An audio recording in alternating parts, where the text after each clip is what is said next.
All right, take it away, Heather. Yeah. Thanks so much, Julie. It is a real pleasure to be with all of you tonight. My name is Heather Sage. I am a consultant with Periscope LLC and have spent quite a bit of time in my work here in Pittsburgh focused on stormwater related issues and green space issues. And I'm really happy to be part of the large team that is working together on the strategic plan for stormwater management as we move ahead together. We have, as you can see here, a really diverse team with a lot of different specialties, and importantly, we bring, our experience and perspectives to the table, but more importantly, are your experiences and perspectives, living in community, living in the places that are the focus and that have the needs that really are the subject of the plan. And so tonight is really all about giving you an update, letting you know where we are in our process, but really then diving in with you to acknowledge the hard work, the resources, the time, the efforts, and again, the lived experiences that have shaped a lot of the foundational plans that we're relying on to move ahead with this. And so I think we will, because we have a fairly large group, perhaps wait to do broader introductions one by one in our breakout team. Does that sound good, Julie and Ellen? Or would you like to go? Do it now? I think I go through it now. I think there's a lot of folks who are from the consultant team and PWSA, so maybe we should just hear from who from the communities are here. So. Okay, very good. I like that plan even better. So how about, yes, everyone who is on the consulting team and PWSA, let's wait until the end and we can all take a moment to introduce ourselves. But if you are not a member of the consulting team or PWSA, I would invite you to pop on in, take the plunge. Maybe I'll hand it to Lisa Brown as a first introduction, and then Lisa, you can pop it over to another person until we get around the list here. Great, thank you, Heather. My name is Lisa Werder Brown. I'm the Executive Director of Watersheds of South Pittsburgh, and we've been working closely with PWSA for a number of years on methodologies and plans to improve Sawmill Run, and especially thinking about water quality and stormwater runoff and flooding. And so I'm excited to see that PWSA is refocusing on Sawmill and looking at opportunities within the watershed to make those improvements. And I'll pop it off to Danelle Ardell.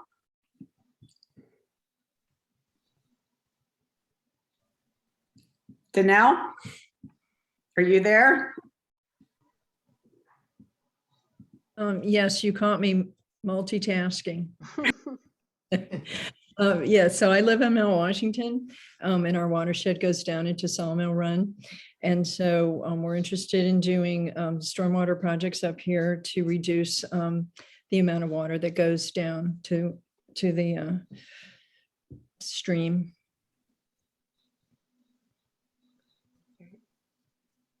And you need to call on the next person. Yeah, exactly. Oh, Ellen. Oh, is she a consultant?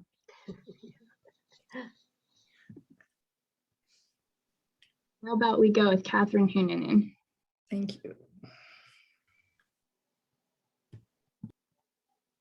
Catherine Hunanen from the Pittsburgh Parks Conservancy, Senior Manager of Special Initiatives.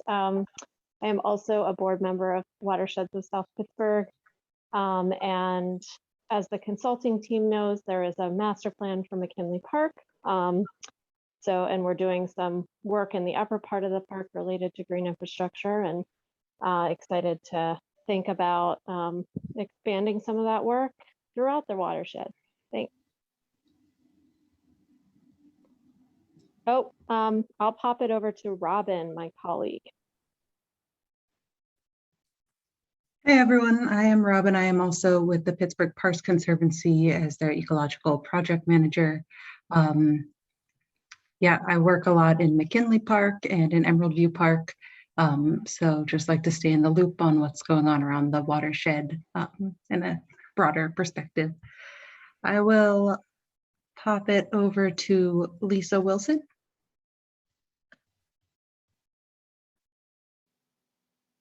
Hi, I'm Lisa Wilson. I am with Brookline Together, the beautification end of it. I do a lot of our cleanups and organization of community events of cleanups and that in our community. And I'm kind of on here just curious to see what is going to be discussed on the greenways with Seldom Seen Greenway. I do walk that every once in a while and love that that's there, and I'm concerned about certain things going on with that, so I'm curious to see what you guys have to say. I will pass that on to, let's see here, Martina. Hi, I'm Marty Battistone. I am an environmental planner with the Department of City Planning. I work with Lisa on a lot of things seldom seen and some run related, some sort of here in professional and personal capacity. And I will toss it to Dorothy Jacobs. Did you go?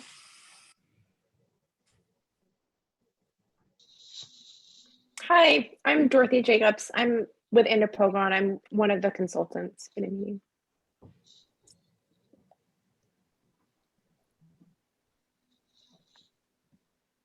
Katie?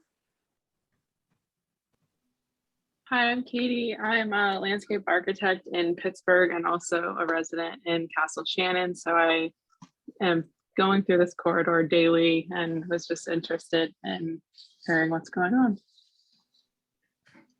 Great. Maybe there's a Caitlin as well.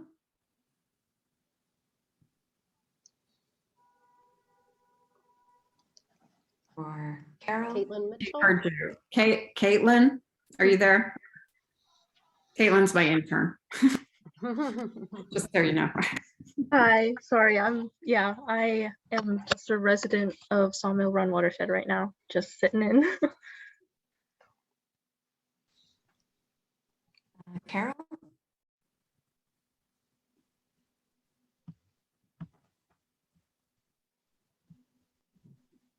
MB? Anybody else want to introduce themselves? Ingrid.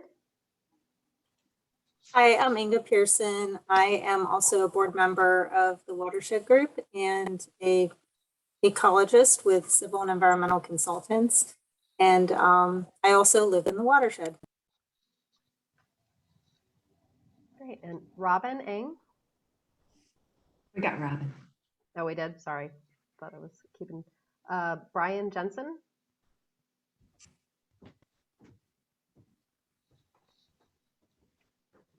Okay. Katie Baumer.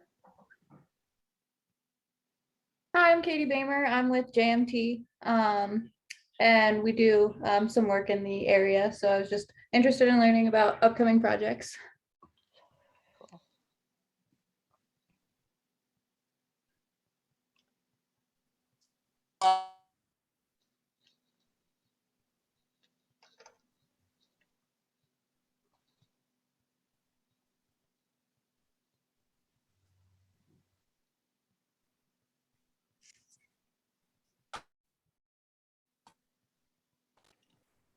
Okay, I feel like I think we're good on intros. Yeah. Yeah, I wasn't sure if others were trying to unmute for the last few seconds here, but let's see, maybe the Penn Praxis team just wants to say their first name, and we could all say hi. I'm Julie with Penn Praxis. I'm one of the project managers. And Ellen. Hi. Marissa. Hi, Marissa. Penn Praxis. Yep. And Diane. Hello. And Anastasia. Hello. Great. And Heather already introduced herself. And from, let's see, we have Todd and Dorothy. Say hello. Hi, everybody. Thanks for coming. Dorothy, you already introduced yourself. Let's see, we have Tom and Kevin. You all can say hi. Everyone, good evening. Thanks all for coming tonight. Hey, everyone. Good to see everyone or hear everyone. Well, the combination of the two. Awesome. And PWSA team, you all want to say hello. Good evening, everyone. Yeah, good evening. Nice to be here.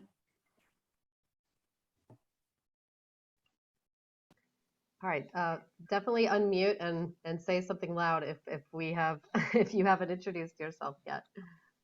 But I think we might have got most folks. Thank you so much for being here. All right. So, all right, I'll kick it off from here. So thank you so much, Heather, for setting the tone for tonight's conversation, talking about all the really important work that those on the call and others have done to do all the amazing work that's already been done to date in Sawmill Run. So today we are talking about the strategic planning process, just giving you an update on where we are in these first few minutes here. Then my colleague Ellen will talk more about how the strategic plan is really positioned around this idea of the 4 Ps, which she'll talk more about, and how we're looking at these in terms of place. Then we'll kind of pause and have some discussions about how this group has contributed or has thoughts about some of the past plans and as well as help us think through current visions. And then we'll talk about next steps and where the community ambassador program, which our colleagues at Grounded Strategies and Heather are also leading kind of at the same time as this process. So, and we'll hopefully wrap up on time for you all at 7:30. So next slide, Ellen. So just a little strategic planning update for you. As you all know, there's a lot of us on the call today who are from the consultant team, and we've been working on this plan since about the beginning of 2021, but officially in June of 2021. But as you can see on this timeline here, where we started was really as a part of a continuum a lot of really important work that PWSA and many partners have been initiating for the past decade plus. So we have been, what really was the impetus for beginning this planning process at this point was some of the changes that had happened due to Alcosan's planning and the consent decree, et cetera, which we can talk more about. But you might be asking why this plan now? Because Green First was a really great plan. It was completed in 2016, but it truly focused mostly on green infrastructure to improve water quality, and that again, because of those changes that have, sorry, I just got a Zoom update for live transcription. So because of the planning of Alcosan and some of the other regional and federal regulators, it was determined that we needed to kind of re-strategize how PWSA was going to focus on its infrastructure investments in the future. And so what we developed was a plan where we would be looking through these 4 lenses of water quality, localized flooding, environmental justice, and areas of stormwater opportunity. So this is where existing green spaces or potential areas of vacancy and things like that would really create these key places that would achieve multiple benefits when doing stormwater investment. So in terms of the project timeline, as you can see, we are here in March for these 1 of 2 watershed meetings that we'll be doing. We arrived at where these areas would be based on lots of some mapping and analysis, but also the input from focus groups. Many of you were at those focus groups that took place in October and November of this past year. We also heard from lots of other peer utility leaders in the nation to hear how those utilities have been achieving success in many of these ways. And so where we are here is pretty close to giving PWSA a series of recommendations and visions and things that they can carry forward their vision into the future. So, and as Heather will talk about later, we have about to embark on a second cohort of community ambassadors, and which she can talk about later. So I will pass it off to my colleague Ellen to talk more about our 6 priority actions and our place-based strategies for tonight.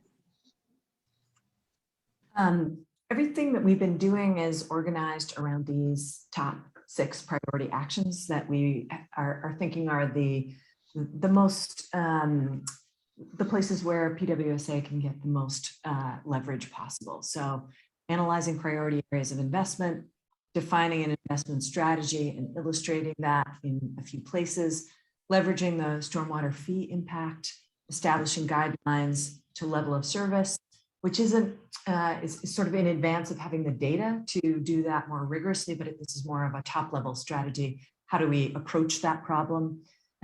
Developing a communication framework to increase transparency, and developing a framework for joint task force on stormwater, all of the new people in administration working together. So these are the things we've been trying to drill down on. Tonight we're going to do a quick sort of update on 2 of these areas, mainly just as a bit of to get us into Sawmill Run. So in order to analyze the priority areas of investment, we've been doing a lot of mapping in those 4 areas that Julie mentioned. And to get us back on schedule and save time to talk about the sites, I'm going to fly through these, but we can go back and talk about them more. This is a mapping of the current combined sewer overflow volumes. But we all know that the current volumes and the are going to change significantly once the tunnels are built. You're also seeing the MS4 volumes in gray. So the problems get better, but they don't go away. And you can see that there are some areas where there's still significantly higher volumes than you would want to see. Next lens that we talk about is environmental justice. We've looked at a lot of different ways of mapping this, but have in this drawing adopted Allegheny County's metric. And the places where it's dark are the areas that have the highest environmental justice rating on a number of these criteria. Local flooding is very complicated to map, to estimate.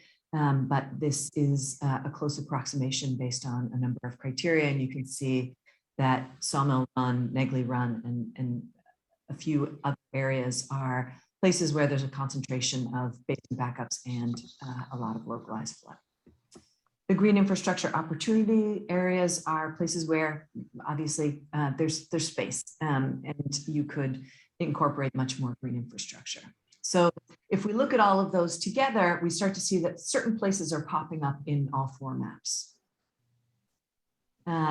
We've been thinking about ways to sort of explain those maps to people in terms of terrain. And so we've been making some drawings and models that show all of the buried streams and how they interact with the steep terrains of Pittsburgh, how they interact with big visions for solutions that involve citywide networks of greenways that begin to really aggregate capacity. And those sort of lenses on the problem have us zeroing in on 2 priority areas for investment, Sawmill Run and Negley Run. This doesn't mean that in the consent decree process, there might not be additional priorities that come or from data analysis that's coming in the future, but these emerge with this, with this kind of analysis as clear priority areas. we've been doing a lot of work to look at the current capital plan and to think about investment strategies in the future and to try to figure out how do we multiply the kinds of benefit that each project generates so that it's not just focused on stormwater, but it's focused on other things as well. Places end up being kind of the place where the rubber meets the road, obviously. And so we've been thinking a lot about the kind of 4 Ps. I'm going to let Heather jump in here to talk us through this. Sure. So hopefully many of you have heard this 4 Ps shorthand that's been talked about a lot in Pittsburgh over the past 5 to 8 years or so. And really this, emerged from some collaborative thinking about how we can really coordinate our planning and capital investment areas so that they have the most impact and collateral benefits in a number of ways, and thinking about climate action and resilience on into the future. And so as Ellen said, tonight we're really honing in on places, but we wanted to talk through how the other Ps interact with the places. So the first is people. And really here we want to leverage those investments that agencies themselves, aside from PWSA, are making into places, lift up community plans that have already started to emerge, increase collaboration between partners of all varieties and stakeholders, and really to ensure that there is transparency in all the kinds of ways that we are communicating with people and people communicating with PWSA. Next slide. Performance is really our ability to understand what those investments are actually doing over time. And we know that if we can integrate projects, layer them together, we are likely to achieve bigger things and bigger kinds of outcomes. But we also want to be sure that we're layering in really robust ability to analyze the data and to ensure that our policies are really enabling this kind of work to happen so that we are all getting a lot more for our investments when we are working together. Next. Planet, of course, is a shorthand for ensuring that all of those kinds of ecosystem services as well as resilience metrics are met through the place and through those other kinds of investments. And I think more so than we were able to do in the past, we now have a lot more ability to anticipate what the impacts of climate change will be in our planning efforts. And so how can we encourage that our natural systems are as healthy and as resilient as they can be moving on into time? And so, of course, last but not least is place. And what we're really hoping to do tonight is talk a lot about how these potentially very catalytic places can center all of those aspects together and ensure that we are lifting up these visions as part of our overall citywide plan for stormwater, and to ensure that it's intersecting in ways that are creating places that are, assuring all of us to have the kinds of visions that we see for the quality of our neighborhoods and our green spaces live on. So Sawmill Run. We, in thinking about the selection criteria for catalytic sites within this priority shed, we identified these as the primary criteria: strong intersection of the lenses, alignment of with plans and advocacy of community organizations, the watershed task forces, Parks Conservancy, city agencies, all the other stakeholders and partners, because the idea is building on the work of others and inviting collaboration is going to make it possible to really move this. A high probability of achieving measurable gains in performance. So we don't have all the data yet to be able to do detailed engineering design, but we need places that, where work already done shows that with modest investment, there are no fatal flaws, there are no high-level feasibility issues, and we can be fairly sure that these are good places to act. The site conditions and the community goals allow for really exciting examples that allow us to communicate the vision and the value proposition of working this way. And that visualization of wider potential in the same water and sewer sheds can catalyze future investment. So it's not just looking at isolated places, but trying to think of visualization in those places as being something that stimulates a lot more activity and this kind of clustering and layering that Heather was talking about. So this just shows an overlay of flooding, water quality, and environmental justice. And you can see that it really helps us think about the specific locations in Sawmill Run. Similarly, if we look at the potential for green infrastructure, it has you starting to look at some of the areas where there's big patches of green.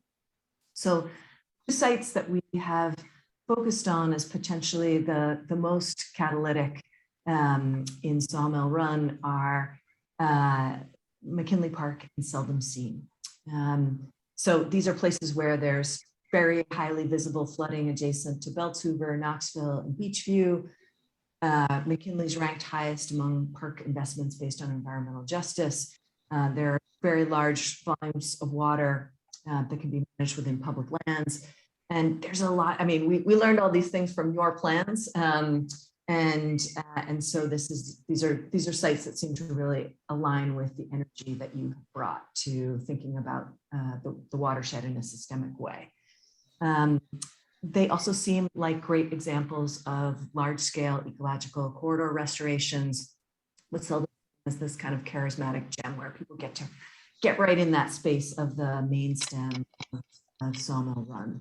And finally, the idea, I think, of visualizing upstream, downstream cooperation in Sawmill Run and public and private cooperation, and potentially the integration of new transit and greenways can help with the stimulation of wider action. These are long-term, systemic, exciting approaches, but there's also places for immediate action, right away in the short term.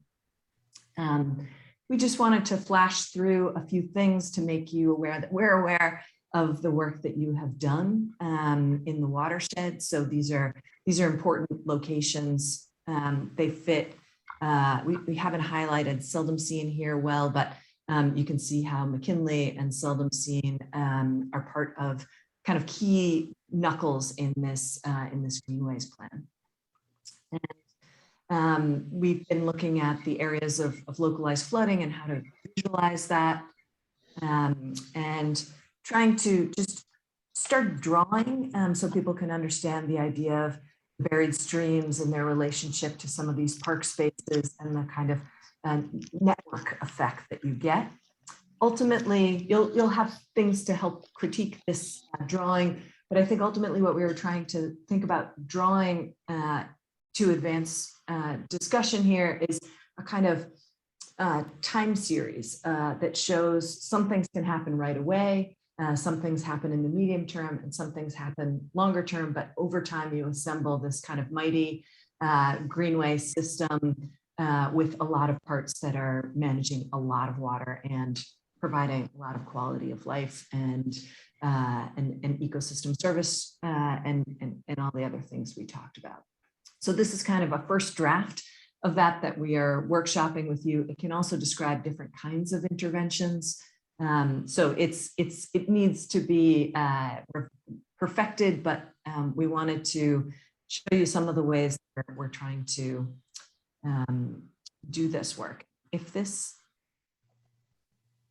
is our trial run that we're workshopping with you tonight of a kind of animation of some of these things that we thought might be useful to allow people to see sites in a larger context. So being able to zoom in from the city level into the Sawmill Run to look at specific catalytic sites and then zoom into those. So that takes us to McKinley Park. Again, these things are in progress, but we're let's see. There we go. So we've looked at the McKinley Park Master Plan. This is actually something that our teammates at Andrew Pogon, who are landscape architects on this project and planners, this is a project that they worked on with some of you. We've looked at some of the preliminary calculations and kind of understand this system of greenways that's intended, as well as, have looked closely at some of the specific features that are imagined for the park. These are a series of drawings that we've been making to try to show things like the stormwater runoff and how that aligns with the buried streams in a site like McKinley. We've tried in this drawing just to summarize kind of what the engineers at AKRF, their analysis of the site, as well as the things that you've been talking about in the park's master plan, and even just to illustrate things like the potential for networking some vacant lots in the surrounding neighborhoods, part of a system that extends beyond the edges of the park. But this is intended to capture the things that have been discussed as kind of a baseline engineering strategies for action here.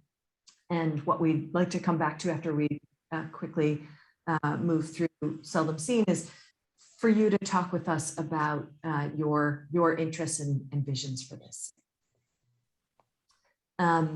Seldom Seen is easily linked, well, maybe not easily linked, but linked in time to McKinley Park through this greenway system.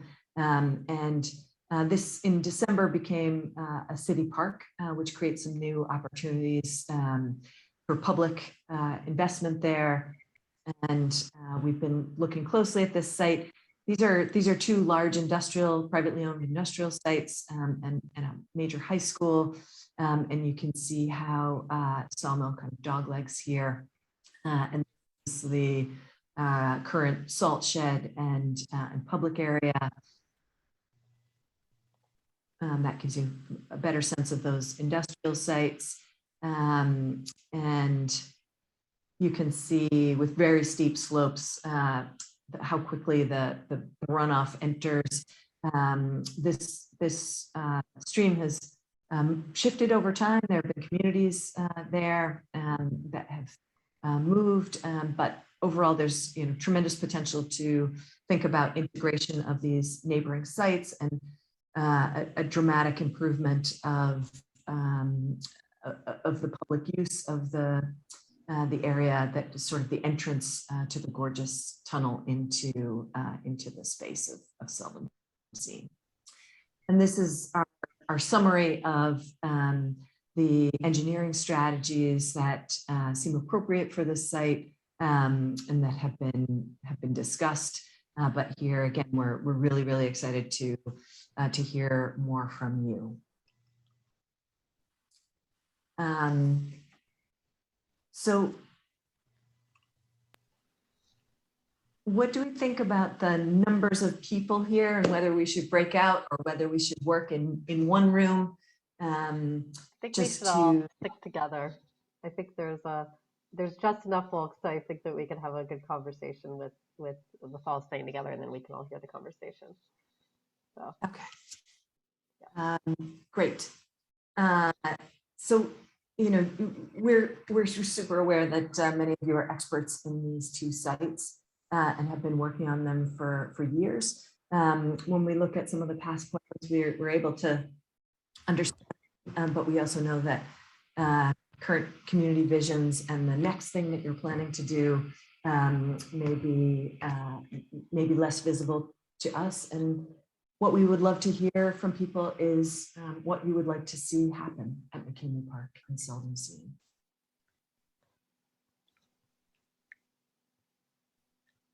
Do you mind if I speak up? No, that'd be great, Lisa. Okay.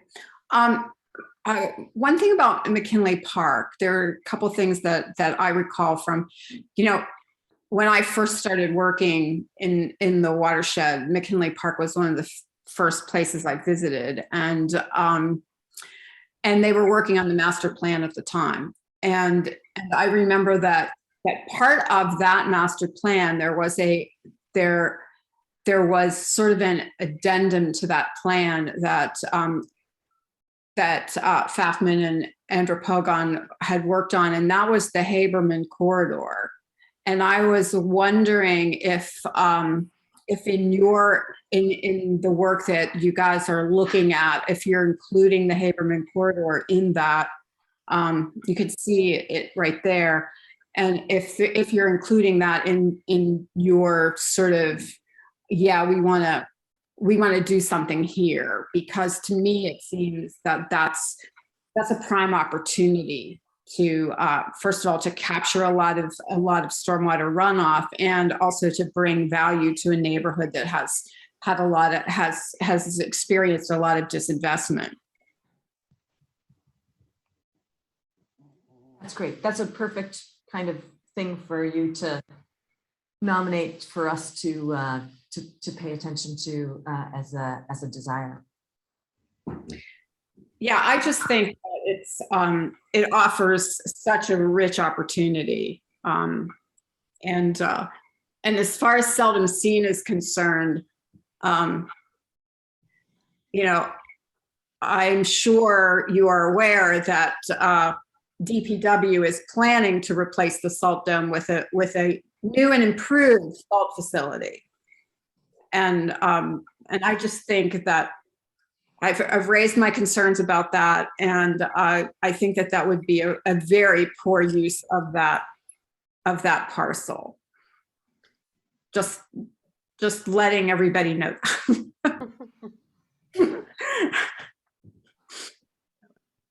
I think we agree with you. It seems like, especially given that it's public land, that it could be a fantastic entrance to Seldom Seen Park. So I think that seems like an important thing to note as a watershed desire, community desire. Yeah, it's just, to me, there's, Seldom Seen, and anyone who's been down there recognizes that it's quite unique and beautiful, and yet there are serious challenges to doing things on that site, but it would be well worth it. And Tom Petroni is exceptionally knowledgeable in this, in that he joined us on our very first stream cleanup in Seldom Seen back in 2015, and we discovered some alarming things that down there that made the site very challenging. I have had, at that time, I brought folks out from stream restoration experts out from Fish and Wildlife. I brought folks from the Army Corps who I had worked with at when I was at 9 Mile Run, when we were doing some repairs on the restoration. A gentleman called Dave Derrick who did a lot of work for the Army Corps on stream restoration, and he came and looked at the site. And of course, they cited a lot of different issues with it, in that, we have that wonderful historic skewed arch bridge, which many people don't know. It's one of 4 in the state of Pennsylvania, and the other 3 are located in Fairmount Park in Philadelphia. So it's really an amazing bridge, but it creates some construction challenges because you can't get large equipment under that bridge.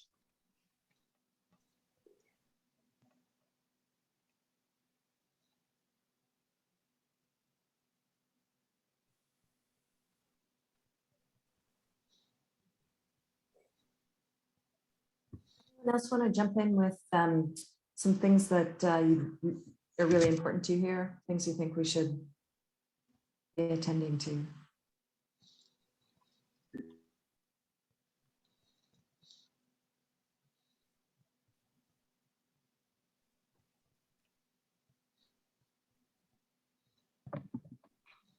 I'm interested to know from Marty or others, Catherine, Hunanen, et cetera, how far do you think the Emerald View Master Plan extends into a linkage for the work in these locales?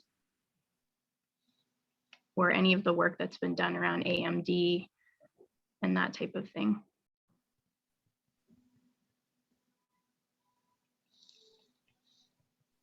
Catherine, you probably know better than I do. I do know that the Emerald View Master Plan calls for a new entrance on the other side of 51 across from the intersection with the seldom seen Greenway. What is that, Wabash? And so it's, obviously a pretty tightly constrained area because it gets pretty steep pretty quick. Yeah, on that side. So, I don't know where that falls kind of on priorities, but I do know that the plan does identify a proposed entrance there. Yeah, there's definitely language in the plan. Thanks, Marty. Sorry. Language that talks about a better connection and pedestrian connectivity there. It's Woodruff and Sawmill Run Boulevard.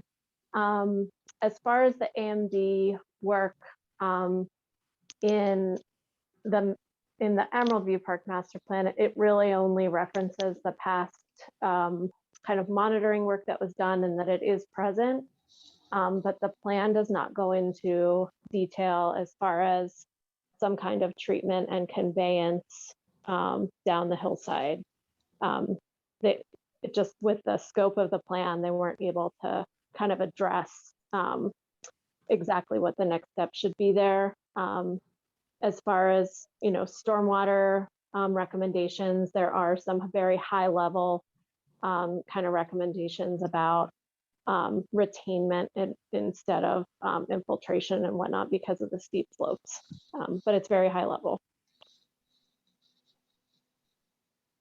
And as far as Mckinley, while we're on the topic of AMD, I can just jump in and say that there was, some assessment, initial assessment done by Head and Environmental of the discharge that's coming out of actually on the field side. I noticed in your diagram that it's showing AMD treatment on the other side of Bosman.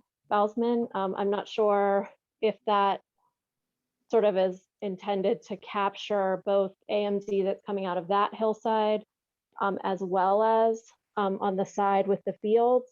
But where you're showing subsurface storage, there's a pretty significant AMD discharge coming out there as well.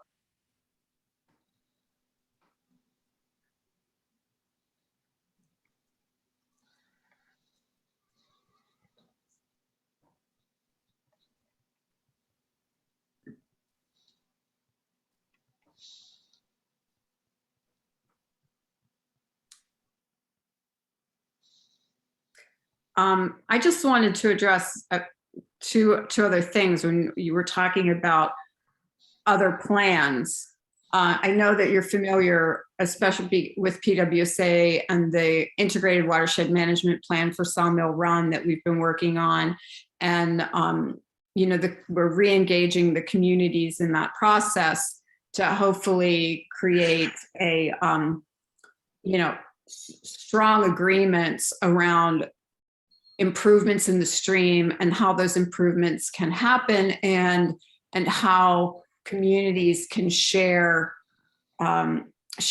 do cost sharing on different projects. So we're moving forward with those kinds of political things that were set aside in order to do all of the kind of engineering and baseline monitoring that needed to be done prior to really characterize the watershed in a very detailed, extensive way. So now we're moving forward with those more political conversations around, how we can jointly improve things in the stream and in the watershed. The other thing that we are working on is that we received funding from DCNR to do a master plan. Although, I've been told that we're not allowed to call them master plans anymore, so we're going to call it a Healthy Corridor Vision Plan for Sawmill. And we're in the process of very close to choosing the consultant on that to do that plan. And part of that is to look at that kind of low-hanging fruit opportunity along Sawmill this is basically to improve green space along the corridor and to improve it in a more economic development way, thinking about what creates a healthy communities. If you look at Sawmill right now, it's basically it's dominated by used car lots. So it has basically one business along the corridor, and there are very few other really quality businesses along there, and so it's not really serving the neighborhoods in any way. It's not like having, like, for instance, Butler Street, where you have all these different kinds of businesses that really service the neighborhoods in and around Butler Street. Or, you could choose lots of different streets in Pittsburgh where you see that. Sawmill Run is it's like having a single plant, single kinds of cloned trees that, and you're not seeing any kind of real vigorous economic growth or development along there. So what we're looking at is opportunities to create some catalytic growth along there by increasing green space and creating opportunities to engage with the stream as well.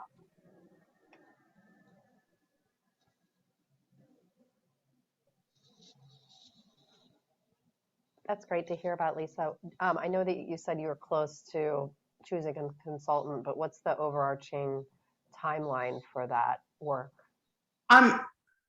It should be completed in about that. The consultants have all come in at between 9 months and a year. Mm-hmm. So and we'll be starting probably community outreach this summer.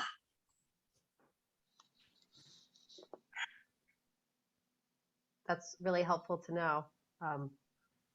Best case scenario is what we talked about tonight can be helpful in your work as well.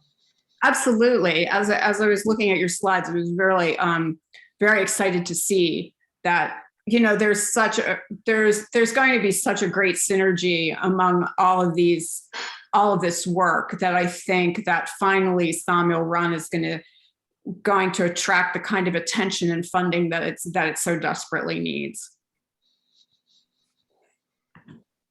I'm interested to hear from those of you on the call that mentioned you work and focus in Brookline and Beachview and some of the neighborhoods that are in that realm. How do these conversations, how have you focused your interest and work previously on some of the green spaces and stormwater issues that we're talking about tonight? Are you addressing that to me, Heather? I wasn't sure. I'm sorry, Lisa, I wasn't, but okay. I just wanted to make because it didn't sound like you were addressing me. I just wanted to make sure. Heather, it was a little hard to hear you in the very beginning. That's why we're confused who you were addressing.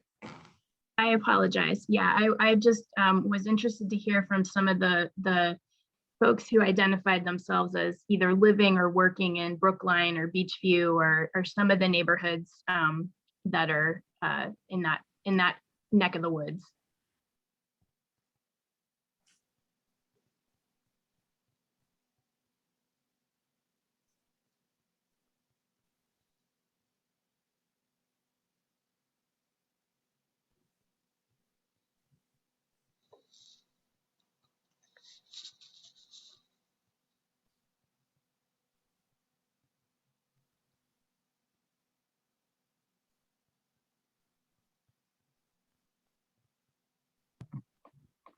It must be that time of the night where people have like gone off to get their dinner warmed up and you know, they're not here anymore. If anyone wants to talk with us about current planning and design in McKinley Park, that would be great too.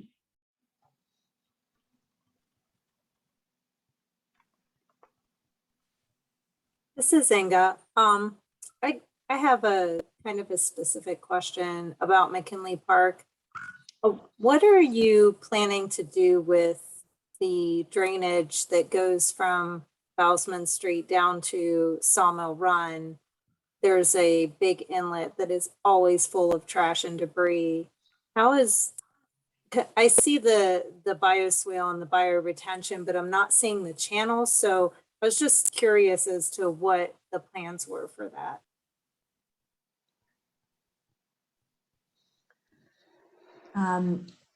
We don't have plans yet. We're trying to understand, you know, local desire and how they could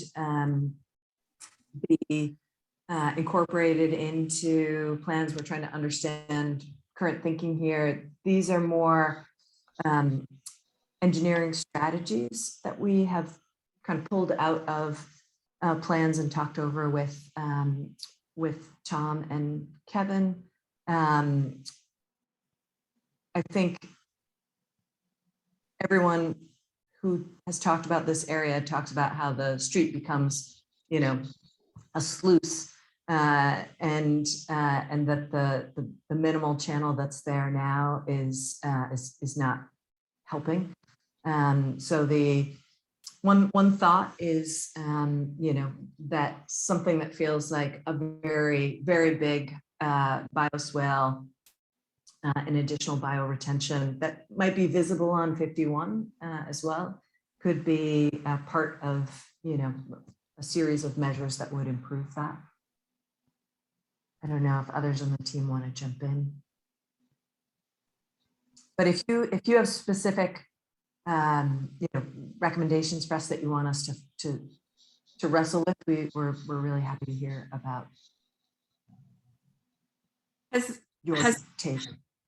Has anybody looked at the possibility of extending McKinley Park across 51 to the stream?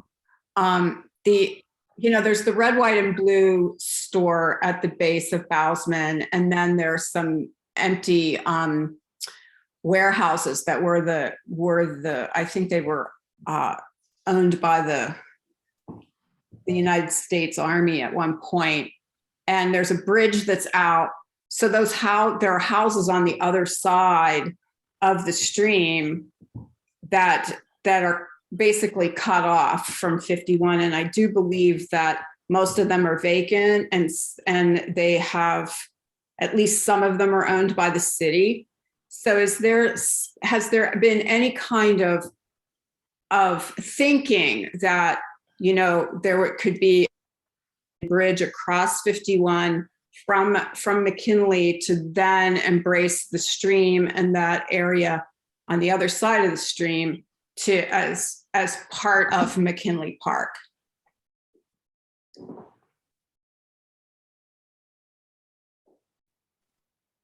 Is anyone talking about that? Yeah, that you highlighted it right there. That was right there. Absolutely, that's it. We've got one person in the chat saying they love that idea. Yeah, great idea. I haven't heard it brought up in serious discussions and stuff, but I think. Heather, I can't hear you. I'm sorry. I haven't heard it in any serious discussions previously, but I think it's a really interesting idea that merits some conversation. I don't think we have the slide in the deck tonight, but there has been some analysis at vacancies throughout the shed, and you know, those properties that you mentioned do show up throughout the area. I think Ellen's or someone's highlighting some of those in the upper part, but you're talking about sort of down down in Over that here. area. Yeah. Yeah. Well, on the other side of the stream, that area, just to think about it is that intersection is also exceedingly dangerous. There's usually a fender bender there at least once a day. And it's because of the traffic in and out of that red, white, and blue. It's not, I know that that's a very popular place for people to go, but I also recognize that it's also it's a rather dangerous intersection. And so it would be, if there was a possibility to relocate that particular store and somehow annex those properties, it could really be an opportunity for expanding McKinley and creating something special there.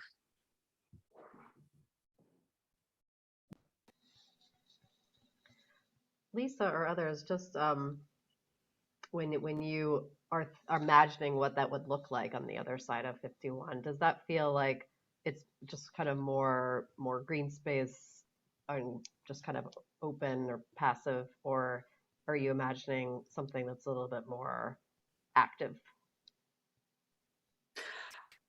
Well, it is in the floodplain, so you would have to have to abide by the rules of park space within a floodplain. But I see it as something that could have some passive qualities, but there might be opportunity for something more. I mean, the fact that we've got a store there the last time it flooded in Sawmill Run, people who had their cars parked there, their cars were ruined. Like they basically, their cars were completely destroyed. And I went down there after the flood, and there were cars that were shoved up against the stream. There were cars in the stream. And so it's amazing that business is even allowed to be there, quite frankly. But so you would still have to think about that. I think the other side of the stream at that point is a little bit higher, so there could be something that would be more active on the opposite side of the stream from 51. That's helpful to hear. Thank you.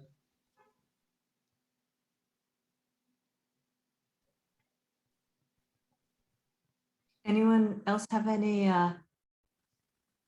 good ideas like that?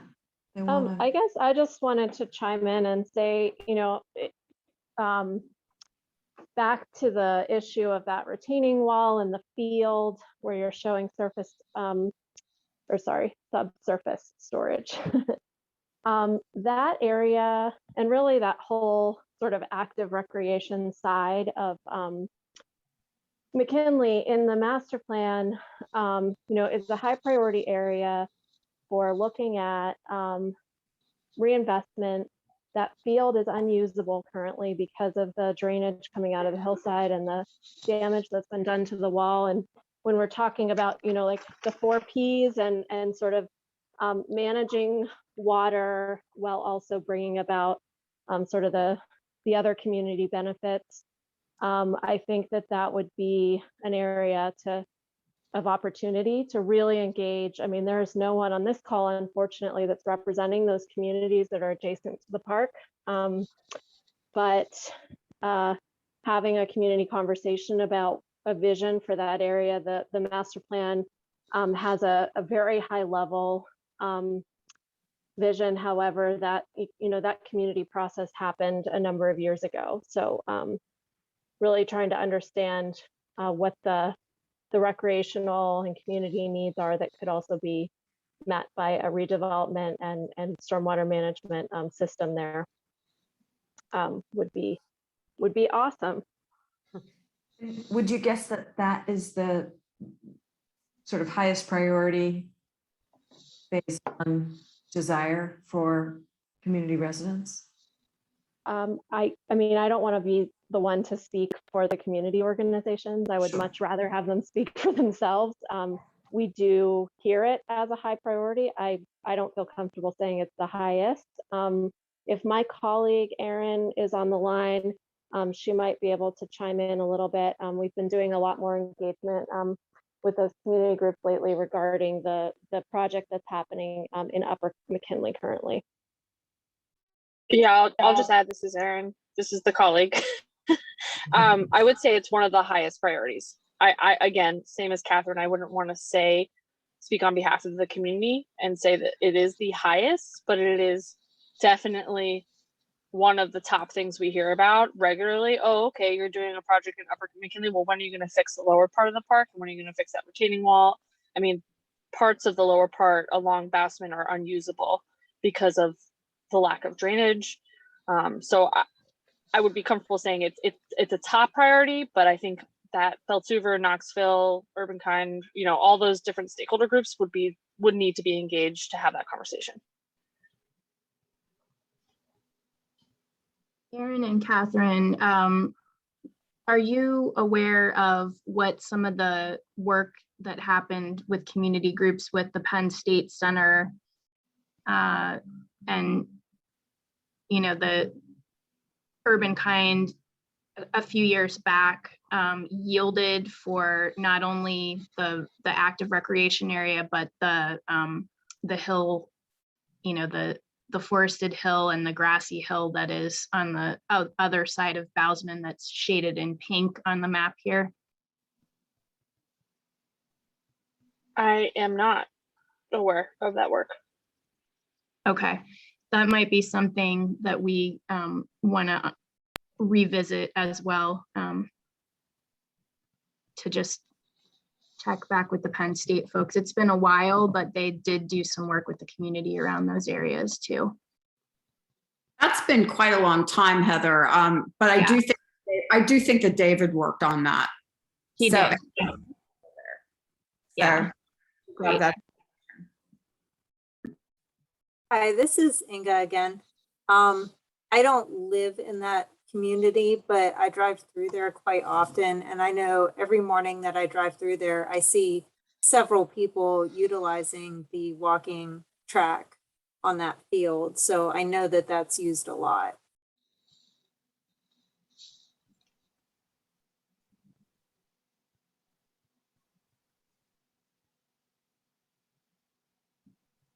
Yeah, I think, in terms of the master planning process and work that we've done with the community over the years, the connectivity issue between the upper park and the lower park was also a really high priority for the community in the past several years. And some of that connectivity has been restored.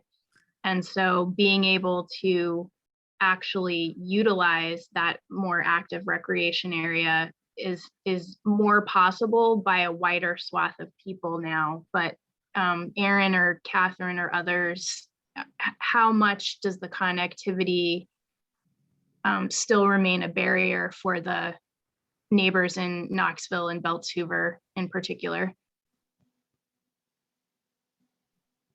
I would say it's a huge issue, and that's one of the things that the Parks Conservancy has been focused on is trail work. Outside of the existing capital project, the GI Chicken Hill project at the top of the park, we are, working with the city to finish that up, but at the same time fundraise to do trail work throughout the rest of the park to do just what you said, connect the upper and lower part, because that also has been identified as a priority. It was something that we heard very directly in the fall from the community when we started to re-engage with them around the importance of the trail system. So it's definitely something that we are actively working on right now.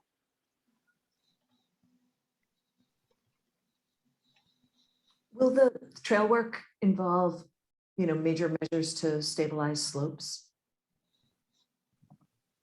I would, the short answer is I don't know. I think that the trail work will focus on making the trails, easier to traverse and actually able to walk on. There's not going to be necessarily accessible trails, but I think, we're looking to work with groups like the Student Conservation Association and land force, and also, you know, volunteers that are led by Parks Conservancy staff or other folks. But there's not I don't feel, and I'm not a trail, like I'm not certified in trail building, so I couldn't say, but I feel that hillside stabilization would take a lot more effort than just, you know, people power and volunteers.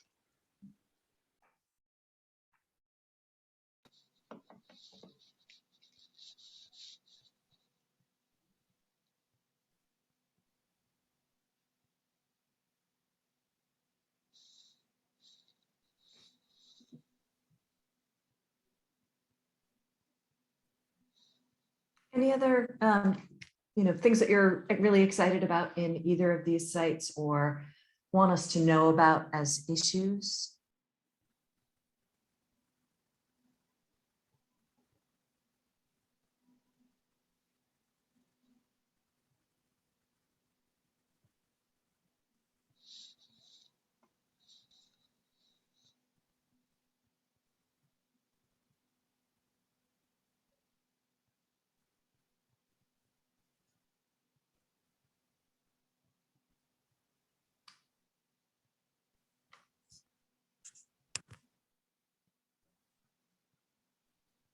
I just have a general question. I've been sort of multitasking. I had another meeting tonight, so I apologize for not being fully here. Will the recording or notes from this meeting be made available for us to share out or just to revisit? Yes, that is the plan. I'm curious, Erin, not because I think it's a problem, but I'm just curious what you mean by share out. Are you like, would this be just with your team or with, you know, others? Just curious what that audience looks like. I guess I wouldn't share it out broadly if that was not what you guys wanted, but I think it would be really helpful for some of the stakeholder groups that were mentioned earlier to have the opportunity to hear what was discussed and then provide feedback if they wanted to, if that's what you guys were looking for. I guess it's my job to bring those people to the table. And there's nobody from Beltsuver or Knoxville on this call, as far as I can tell. If I'm wrong, I'm sorry, but I think that that's just a critical thing that is missing from this conversation. And I know that Heather responded to my question earlier about the ambassadors being engaged, which I think is fabulous and awesome, and looking forward to that. I guess I just, you know, it's my job to say, hey, who's missing? How do we involve them moving forward? And I think there are quite a few folks that I can think of off the top of my head that would probably want to be involved in this conversation. So, but I also respect if that's not the intention of the recording. So. Totally reasonable question and answer, and thank you for that longer explanation. I think knowing that, you know, this not everyone was able to make it tonight for a variety of reasons, we did agree to record the meeting and to be able to share it, and certainly echo your desire and, you know, reinforcement of how important it is to have those folks participate. I think I definitely heard somebody who is from Beltsuver, or actually, no, never mind. It was Brookline. Sorry, I got the B's. But anyways, yes, we absolutely want to engage those folks, and maybe we can chat afterwards with a way to do that through some of your channels. But yes, also the ambassador program is our primary mechanism for doing that.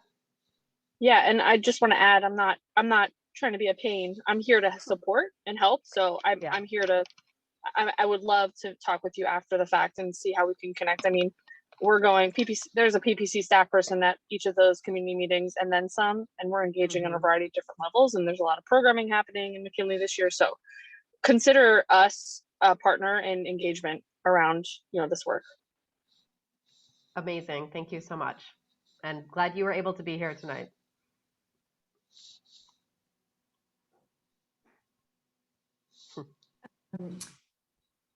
I think, you know, one of the things that we wanted to hear from you all tonight is whether or not these are good places to think of as catalytic projects that can be examples of integration of environmental justice, flood management, green infrastructure, and that really do have the potential for good performance and lots of enrichment of quality of life.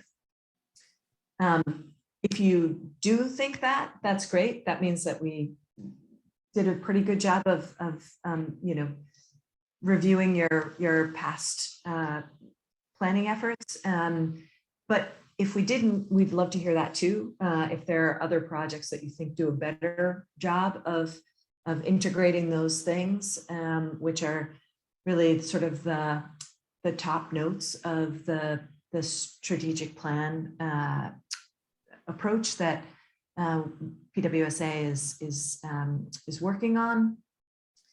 I think another question that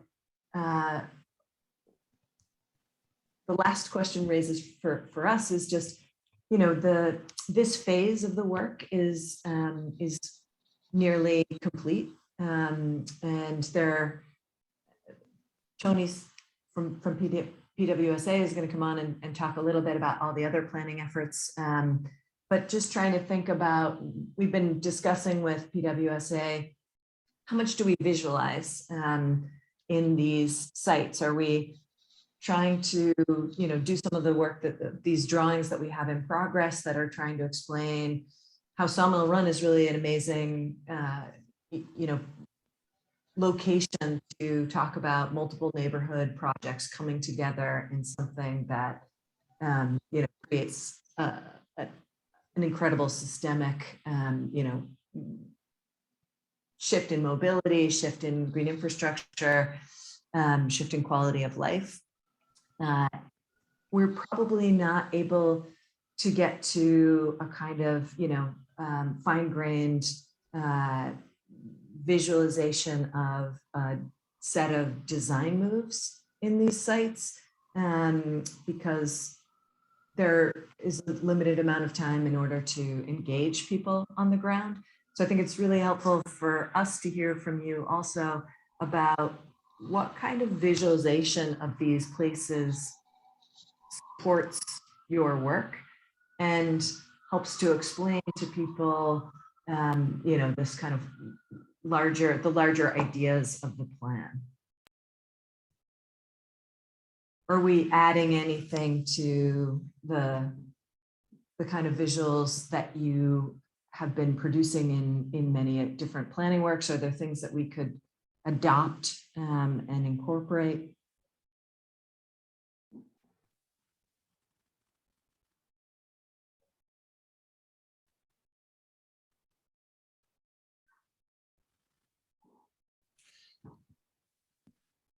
Are you asking for input on the visuals that you just showed to us? The kinds of mapping that you did, and or are you asking for? I mean, I guess that my question is: are you asking for us to critique those, or do a thumbs up, thumbs down, or say you need something more? Or all of the above?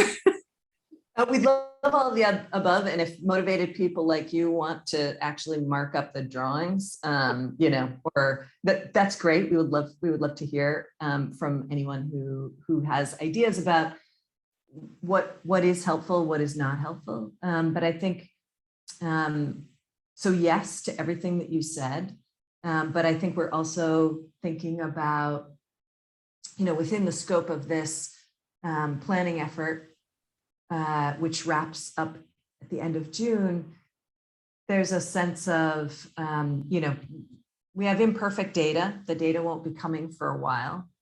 And yet, if we're trying to talk about the 4 Ps that Heather outlined, we probably do need to get down to something that allows people to understand what this would mean in some places that seem like really strong examples.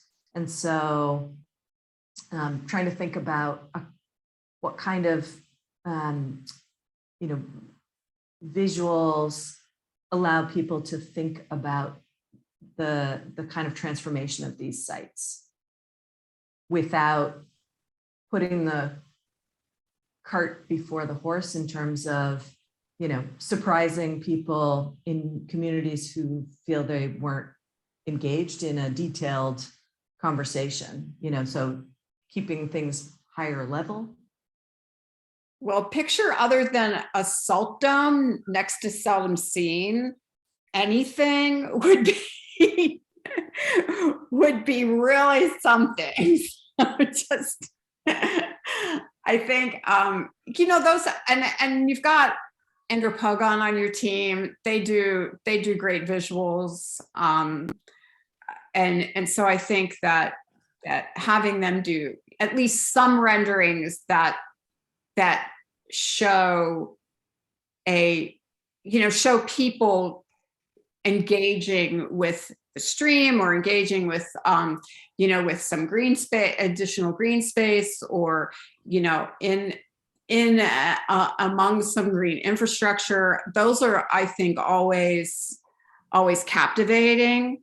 I happen to like the maps, but I don't know that maps are all that captivating to the general public. So to me, that those kinds of renderings are always, they don't have to be incredibly detailed, and they don't have to be, it could be something that's just evocative rather than, oh, this is what it will look like kind of thing, because you don't know that that's what it's going to look like. So you just do something that's evocative. I do think I really like that you're working on both of these sites, but I also think that, if you could plop Ansonia Place into this project, that would be great too. So that's all I have to say. Terrific. That's super helpful. If others have thoughts on this, we'd love to hear from you too. Yeah, I would just second Lisa's comment about Ansonia Place. That FEMA mitigation dollars were used in the 90s to buy out, so obviously constrained in a little bit about what can happen there, but yeah, definitely a good opportunity. Yeah, I mean, and as far as you're thinking about environmental justice, the strange thing about Ansonia Place is that it's the site of the South Bank station for the busway and the T, and it's and the station is disability accessible. It's ADA accessible, but there's no ADA access to the ADA accessible station. So I mean, I do think that that's a justice issue. We've got this great transportation stop there that nobody can get to if they have a disability.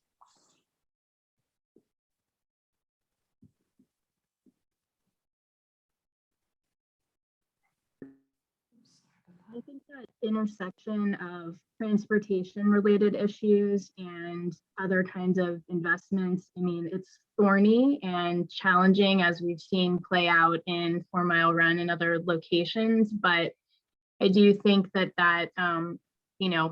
no pun intended, intersection of those kinds of issues is really critical for us to be thinking about. I had a specific question for you, Marty. As the greenways that have kind of come into park status come online, how have you all at city planning been envisioning like next steps for those locations? Is there anything in particular that's in the works from your perspective around Seldom Seen and specifically? No. Like, to be totally frank, that was sort of something done by the Peduto administration, like right before, they were heading out. And so I don't, there wasn't a ton of thinking about how those spaces would transition and what that would mean on the ground for those to be parks. I do think that, in terms of just DPW and additional funding for parks and things like that, hopefully they'll just start seeing, more consistent maintenance and, more formal entrances, things like that. But yeah, to be totally honest, there hasn't been a ton of discussions about, in terms of physical changes or programming, what that looks like. Yeah, thank you for that. I didn't mean to put you on the spot, but I didn't know I didn't know any of the information about it. So that's really helpful. I know that the groups, the citizens who really adopted work as the Greenway group for Seldom Seen were most concerned about just primary access. Has any of that been resolved over the past couple of years, or where does that sit right now?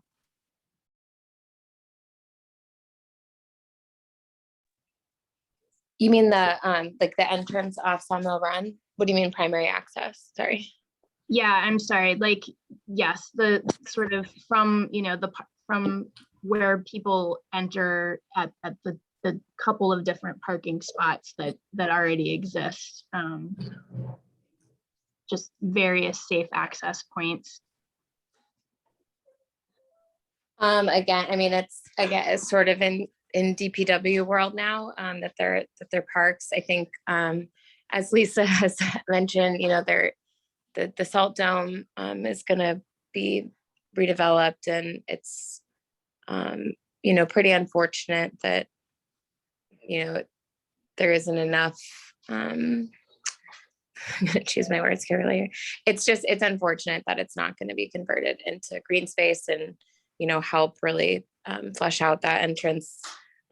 We've certainly tried to push back, but obviously there's lots of different public health and safety things that are being considered, far above my pay grade. But I think, I think the hope would be that there is going to be some rain gardens, small rain gardens, and additional plantings as part of that project. I do want to add that I will be standing in front of the bulldozers. So I support it, Lisa. so if anyone wants to join me to stop them, we can lay down in front of the dozers.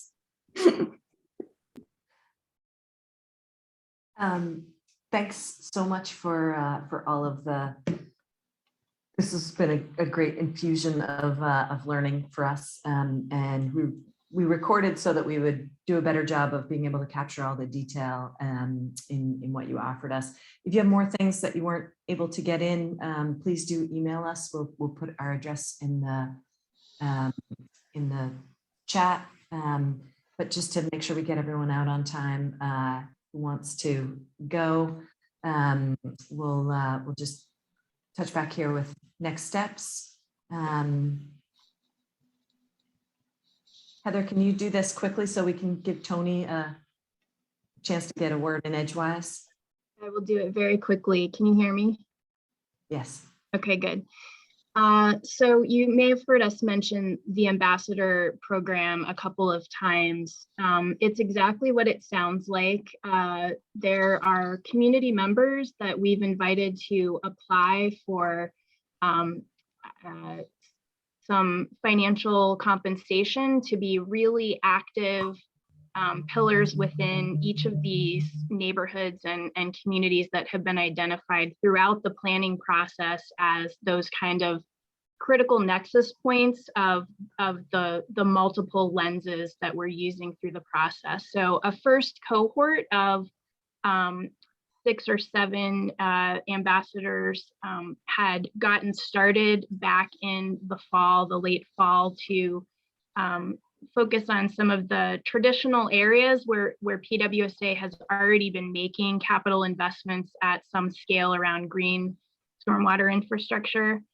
Coming online within the next week will be a second group drawn primarily from the Sawmill Run area, as well as the Negley Run and Homewood areas, but also including some of the other locations that you saw pop up on the map.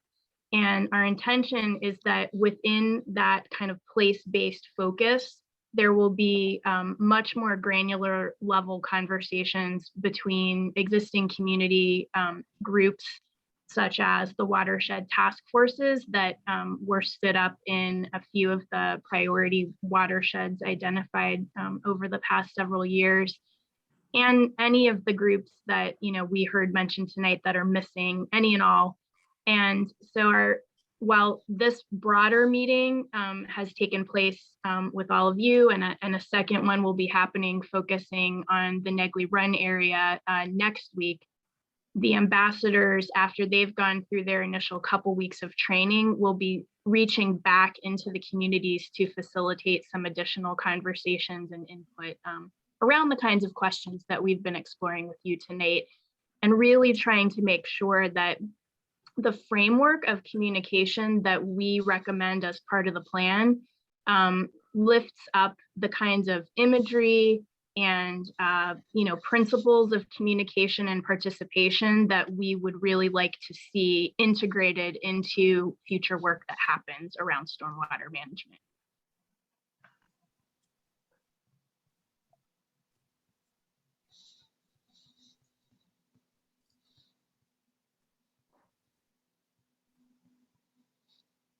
Over to you, Tony.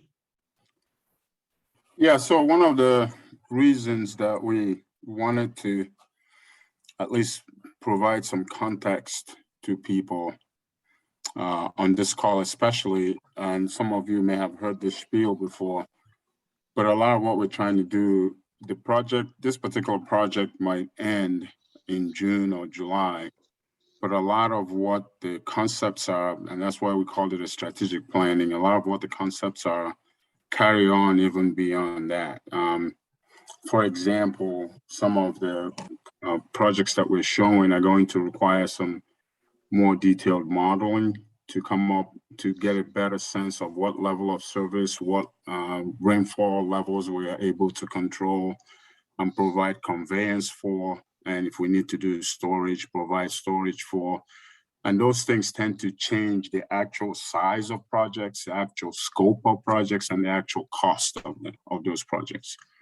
And so where we are right now, we're really kind of very early in the process. So there's going to be a second phase, at least to this program that we're talking about, the stormwater side, that will be more of a master plan that will look across the city and actually determine all the other areas that we have overland flooding issues and basement flooding issues, how we're actually going to manage that. And in doing that, the kinds of questions I believe it was Lisa Wilson was asking on trash management and some of the other things will need to be folded in as part of whatever PWSA does.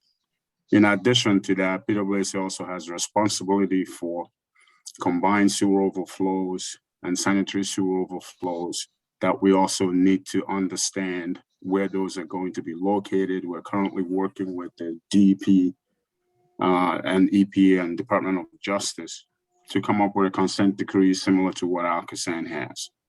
So you're looking at least about a 3-year, maybe a 4-year planning to make sure that all these different pieces fit together, since we're talking about the same land area, the same impervious areas, the same sewer system.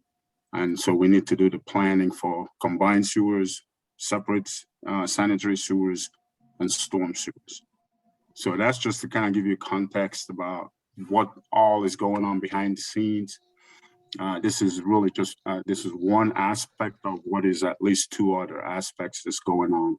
And PWSA needs to manage all of that. So as you see these projects talked about, and as you see the graphics, my contention will be that you look at it almost like if you know anything about cars, they put together concept cars. But when you see a concept car, when the actual model comes out much later, it bears some resemblance to the concept, but then you have to make it actually drivable. You have to make it meet any kind of requirements and regulatory needs that are out there. So we're going to be going through from conceptual designs, conceptual ideas, to actual implementation, actual level of service, actual sizing of culverts and things like that, and even green infrastructure storage locations. So just wanted to give that as a background. And I'm sorry for running you guys over by 3 minutes, but hopefully this is helpful to put things in context. Thank you.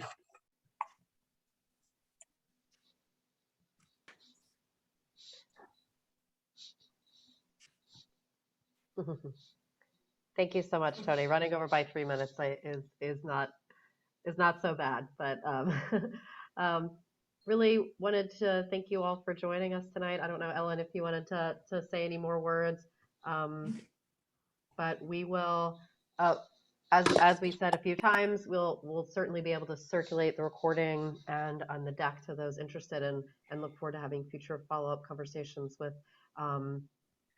Aaron and Lisa and others who expressed interest in that. And I think if there's anything else to say, and thank you, Ingrid, if there's anything else to say about ambassadors, spreading the word, keeping ears open, feel free to put in a plug.